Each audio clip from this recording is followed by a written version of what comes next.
રાધાકૃષ્ણ માધ્યમિક વિદ્યાલય મેસર ખાતે ધોરણ 10 અને ધોરણ 12 ની બોર્ડની પરીક્ષા આપનાર વિદ્યાર્થીઓ માટે શુભેચ્છા સન્માન સમારોહ યોજાયો। મેસર હાઈસ્કૂલમાં ધોરણ 10 તથા ધોરણ 12 ના વિદ્યાર્થીઓ બોર્ડની પરીક્ષા આપવા જઈ રહ્યા છે તે પ્રસંગે શાળા પરિવાર વતી શુભેચ્છા સન્માન સમારોહ તેમજ ગત વર્ષમાં પ્રથમ 3 નંબર લાવનાર વિદ્યાર્થીઓને દાતા અશ્વિનભાઈ જોશી તથા પ્રેમચંદભાઈ પંચાલ દ્વારા શિલ્ડ તેમજ રોકડ રકમ ઇનામ સ્વરૂપે આપવામાં આવ્યા હતા। આ કાર્યક્રમમાં ભાગ લેનાર બહેનો દ્વારા સ્વાગત ગીત, પ્રાર્થના ગીત, અનુભવ કથન સહિત અન્ય કાર્યક્રમો કરવામાં આવતા ઉપસ્થિત મહેમાનો દ્વારા પ્રોત્સાહક ઇનામ આપવામાં આવ્યા હતા। પ્રસંગે મુખ્ય મહેમાન ડોક્ટર દિલીપભાઈ પટેલ, સંસ્કૃત પ્રાધ્યાપક તેમજ જિલ્લા પંચાયતમાં વિરોધ પક્ષના નેતા વદ્દુજી ઠાકોર તેમજ સહિતના ઉપસ્થિત રહ્યા હતા। Reporting by Praveen Panchal, મેસર।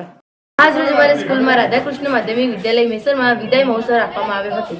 તેની ઉજવણી ખૂબ ધામધૂમથી કરવામાં આવી હતી અને અમને ખૂબ આનંદ પણ થયો કેમ કે અમારો આ લાસ્ટ ડે હતો સ્કૂલમાં અને શિક્ષકોએ અમને ઘણી બધી જાણકારી આપી અને તેમાંથી અમને પ્રેરણા પણ લીધી।